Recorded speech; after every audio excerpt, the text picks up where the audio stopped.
Hi everybody.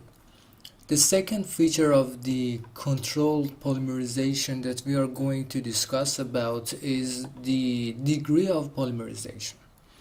Well, let's switch into this picture so that we can describe the concepts of the degree of polymerization in a better way.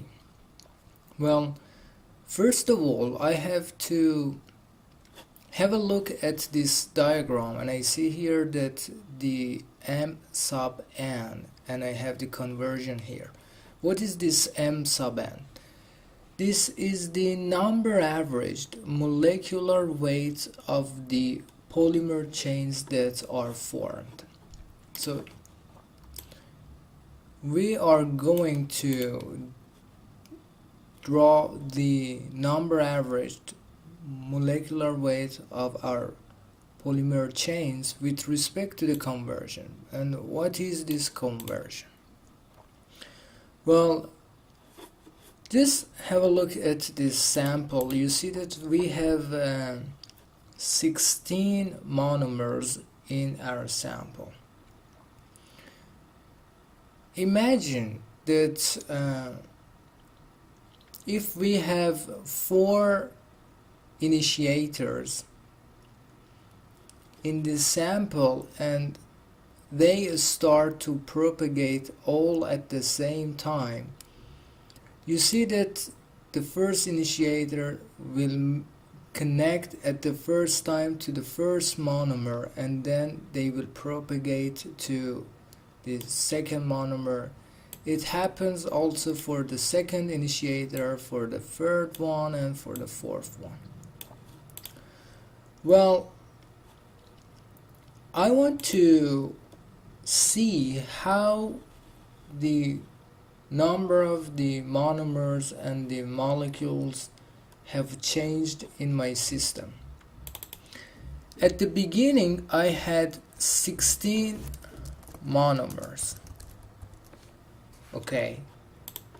Now, how many molecules overall I have in this system? 2, 4, 6, 8, 9, 10, 11, and 12. Now I have 12 molecules overall. If I calculate the difference between the number of monomers that I had at the beginning and the molecules that I have now, it will lead to the number of 4. 16 minus 12, it gives me 4. So you see here that now if I divide it by the total number of the monomers that I had at the beginning, so 4 over 16, it gives me 1 over 4 to the 25%. This is the conversion that we were talking about. Conversion just simply tells us how much of the monomers that we had at the initial time in our system has now been converted. So 25% have been converted. Well, let me just go one step further. If they propagate now into this and they increase the length of the polymer chains one more, now how many number of the molecules do I have in my system? 1, 2, 3, 4, 5, 6, 7, 8. So now I have 8 molecules overall. If I do the same that I did here, so 16 minus 8, it gives me 8, and if I divide it by 16, it gives me the 50%. So now it tells me that 50% of my molecules have been converted. So you got the meaning of conversion. But now let's have a look at the number average molecular weight. Well, you see here that at the beginning, because we have only monomers, the molecular weight of the system, the average of the molecular weight is only the molecular weight of the monomers. But how about the time that they start to propagate? You see here that when they propagate for the first time, now we have 1, 2, 3, 4, 5, 6, 8 monomers. So you can say that now I have 8 with the molecular weight of M0, and 1, 2, 3, 4, I have 4 molecules with the molecular weight of 2 M0, because 1 and 2 monomers together. If I divide it by the total number of the molecules that I have now, 1, 2, 3, 4, plus 8, 12, it will give me the number of, let me calculate it, 12 and 8 by 8, 16, 16 over 12.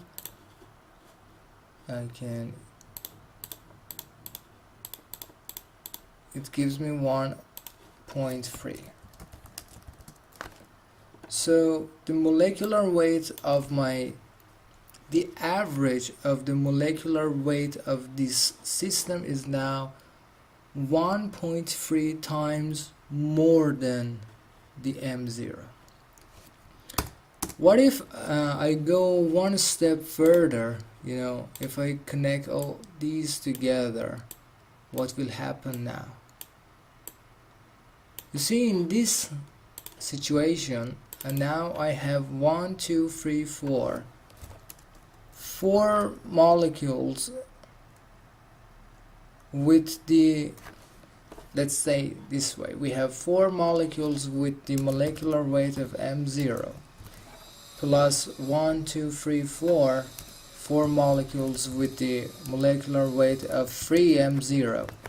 And if I divide it now by the total number of molecules that I have, 1, 2, 3, 4, 5, 6, 7, 8, it gives me the number of 4 and 12,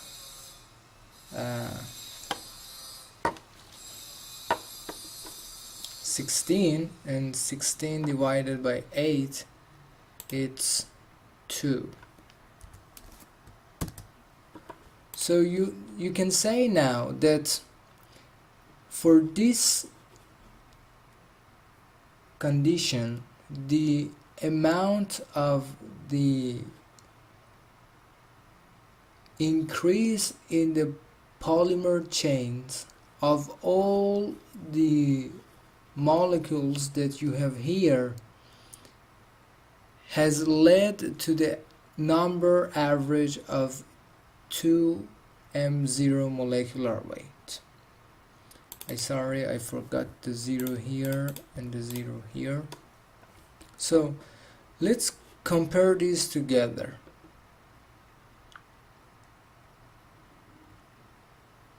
You see here that the conversion has increased from,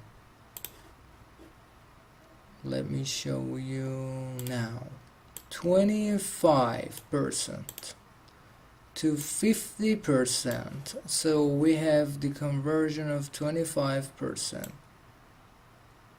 I'm sorry, let me choose this 25% to 50%, and the number average of the molecular weight in our system has also increased.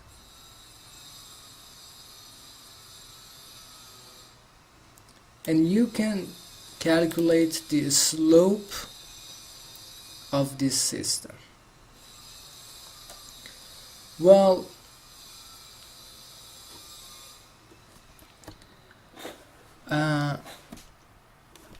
you see here that as the conversion is increased, the number average of the molecular weight of our system is also increasing as well.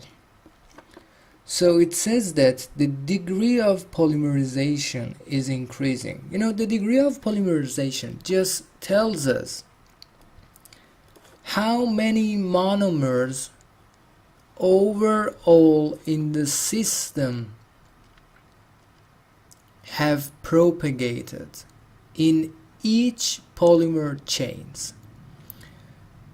So you can say that here, because the overall molecular weight of the polymer chains is 1.3 times more than the M0, if I substitute this here and I divide it, it gives me the degree of polymerization of 1.3. And for the conversion of 50%, it gives me the number of 2. So it's just simple that the degree of polymerization in the controlled polymerization technique will increase with a constant slope. As the conversion is increasing, the number average molecular weight is increasing as well. Please just remember that it is extremely simple. It just tells us that the more these monomers are propagating, the more the molecular weight of all of them is increasing. This is really simple, you know. On the other hand, we have the concentrations of the monomers at time 0 and at time t. If we divide them, if we calculate the difference between them and divide them by the concentration of the initiators, it also gives us the degree of polymerization, because this is simple, because based on the number of the initiators that we have, the rate of increase in degree of polymerization will be different. Okay, the more they are, the less the degree of polymerization will become. And it's simple, just think about it, that when you have more initiators, the amount of monomers that can be dedicated for each monomer will be less. Let me tell you in this way. If I have 16 monomers and I have 4 initiators, in the best situation, the degree of polymerization will tell me that for each of these initiators you will have 4 monomers, because 4 initiators and each of them have 4 monomers, so it will give me the total number of 16. Okay, so then you will see that when I have 4 initiators, in the best possible way, the degree of initiation, the degree of polymerization will increase to 4. Okay, but if I have less number of initiators, then if, for example, if I reduce it to 2, then I will have 8 for one of the initiators and 8 for one of the initiators, so I will have 2 multiplied by 8, which gives me 16. I mean that in that situation, this initiator will continue propagating like this, like this, like this, like this, to reach to the degree of polymerization of 8, and also this initiator will continue to reach the degree of polymerization of 8. So you see here that we have the concentration of initiators in the denominator, and as the concentration of initiators increase, the degree of polymerization decrease. On the other hand, if we increase the total number of monomers that we have in our system, there will be more monomers for the initiators, so the degree of polymerization can increase more and more. So we have it in the denominator. So when it is increased, there are more monomers which can go for different initiators, and the degree of polymerization increases. And now let's just have a look at these other curves. Well, you see here this curve for the slow initiation, and it just tells us that when the initiation starts slowly, before, for example, before this starts, okay, before this starts, it has already started, and it will go for this, and then it will go for this and for this, and it will increase the molecular weight, the number average molecular weight. It's pretty simple. You see here that it has been increased because the initiation here has been slow. So polymer chains with longer chain length can be formed, and as a matter of fact, the number average molecular weight is increasing.